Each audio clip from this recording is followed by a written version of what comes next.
The Rotel RAS-5000 is a streaming integrated amplifier. It's 140 watts Class AB into 8 ohms 220 into 4.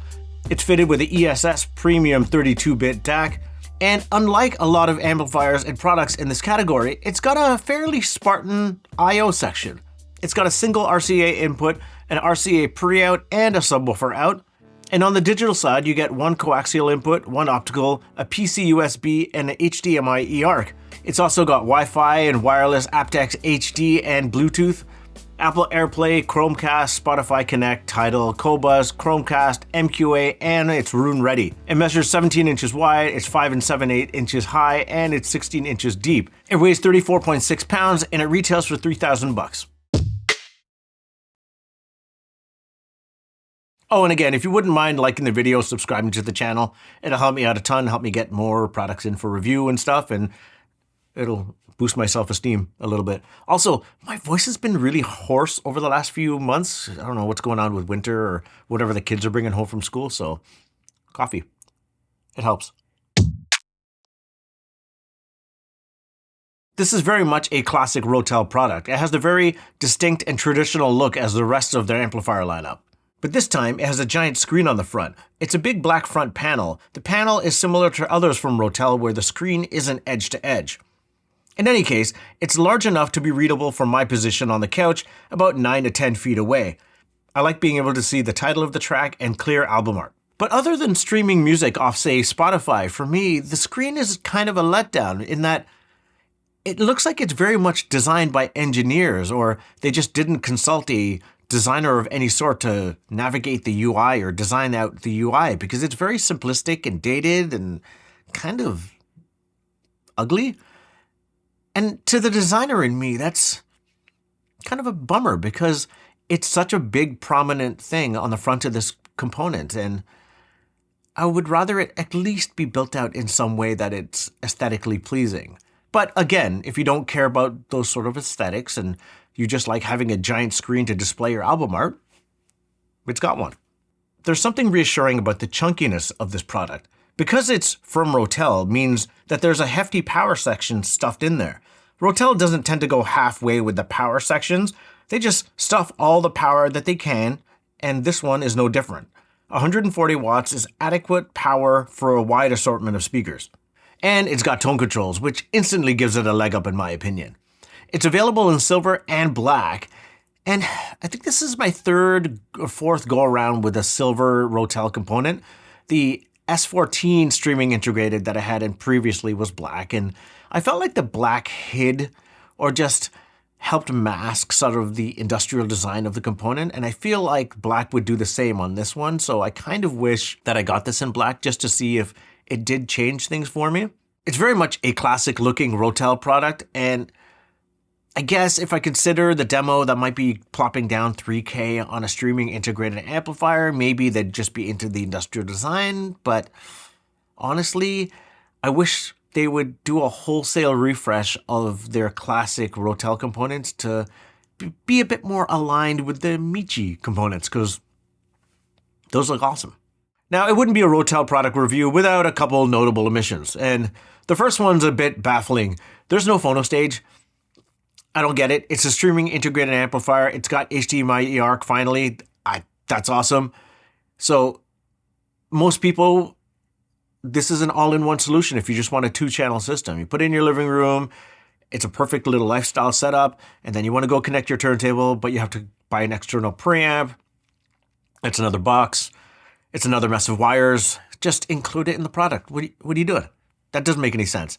You'll notice in the videos that I have a turntable connected. It's the Alva TT V2, and that's got a phono stage built into the product, which is a perfect solution for me. But if I'm being honest, I wanted to connect the Lamborghini Techniques to this, but I don't have an external preamp. The only kind of external preamp I have is a DJ mixer. I was SOL. I just couldn't do it. So I thought of maybe I should just cheat it for the review, but that's BS. I couldn't use it, so I didn't. And that was a bummer because I thought that would make a perfect little setup for this, but no. The next one is the lack of a fixed mode. I say fixed mode, but I'm really talking home theater bypass. There is none of that on this, and with the previous Rotel integrated that I had, I forget the model number. It's on screen right now. That had a fixed mode. And so you basically set or designate an input to be fixed. It takes a signal from my AV receiver. I can use that to power my front two speakers, but then I can also have a dedicated amplifier for my front two channels for music. It's a perfect little hybrid setup. This doesn't have it. Why? Why would you omit that? It doesn't make any sense to me. Okay, but here's the thing. Omissions aside, particularly home theater bypass, that one really irked me because I was really looking forward to pairing this side by side with the Marantz Cinema 60 for a perfect hybrid setup, but I couldn't.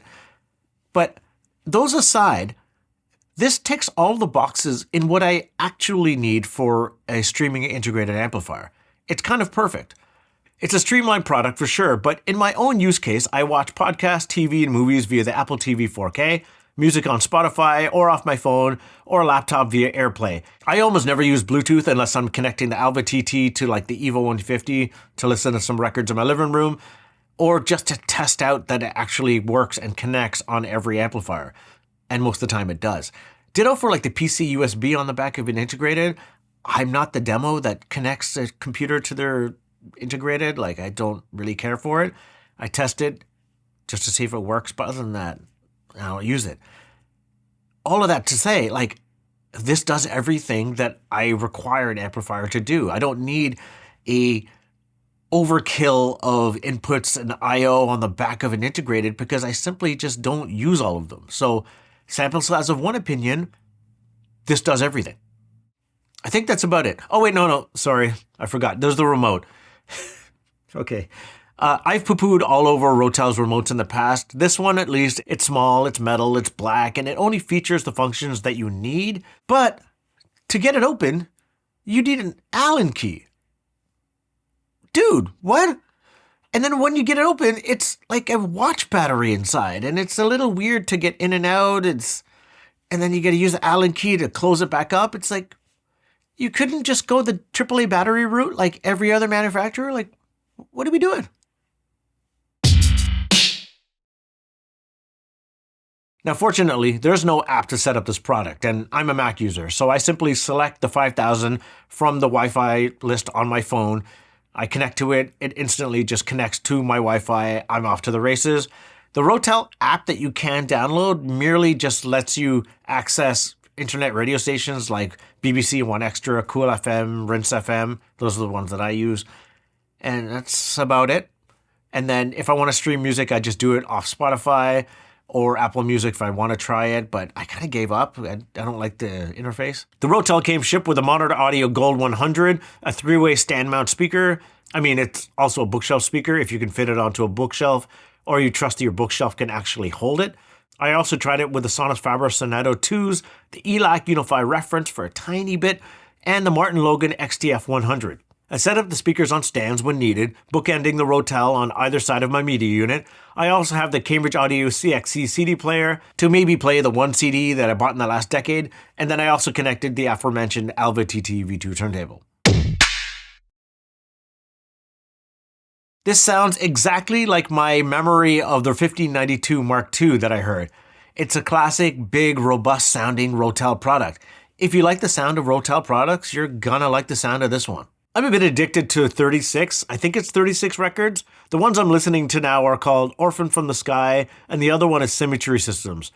I've pretty much been listening to this non-stop on a variety of speakers. The scale that this amplifier is able to throw out is impressive. It's really wide, it's nice and tall, it's spacious, it's robust, it's rich, the bass goes nice and deep. I don't have a single speaker on hand that could give this a run for its money. Instead, every speaker I have on hand is a perfect pairing for it. It really just comes down to what's your sonic preference. And just like every other Rotel product I get, the bass is incredible. It's not boosted anyway. I mean, I do that via the tone controls if I want to, but when I do listen flat, the bass is there in a way that some amps aren't. They're not present as much. It's a full-bodied sound, and I really enjoy it. I've always liked Rotel's house sound. It's kind of like perfect porridge to me. It's always just right. And when I do plump the bass controls, I usually find just taking it up 2 notches is kind of perfect. And with this amp in particular, I find 3 would be the maximum depending on the speaker, and any more than that is a bit too much. Any more than 3, I find kind of smears the upper bass or lower mid, or maybe that's the same thing, where it's a bit too muddy and a bit too artificially bloated, and I don't enjoy it as much in my room. So +3 would be the max that I would take it. And then also depending on the music that I'm listening to, I've been listening to Ivy Lab's new album release. It sounds incredible, but depending on the speaker that I have connected is how I might augment the tone control. The XTF-100 is the biggest sounding speaker that I have on hand currently, and it also digs the lowest, making the Dynamo 10 that I normally pair with it kind of useless for music. And being a 3-way tower, the folded motion XT tweeter with a 6.5-inch mid-range and 3 bass drivers, they smash through music and present the biggest sonic soundscape. Bass is powerful, it's detailed but also nuanced. The mids and vocals are incredible, lots of body and tonally rich, but they're also the most forward in the highs, in that they have bags of detail, but I do find myself just turning down the treble by 2 notches just to save my ears over the long haul. Compared to the Martin Logans, the Gold 100s from Monarch Audio take a silver in the Scale Olympics, but they're also more neutral in that their AMT tweeter doesn't grate my ears as much as the Martin Logan one does. I love this pairing the most. It's sensational, though I do find that this speaker, regardless of having an 8-inch driver, does require a sub, as the bass is tighter and controlled and not as loose as I would have thought it would have been.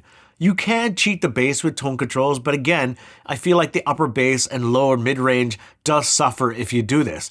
Now you can cheat the bass with the tone controls if you want, but again, I do believe it's to the detriment of the overall sound presentation.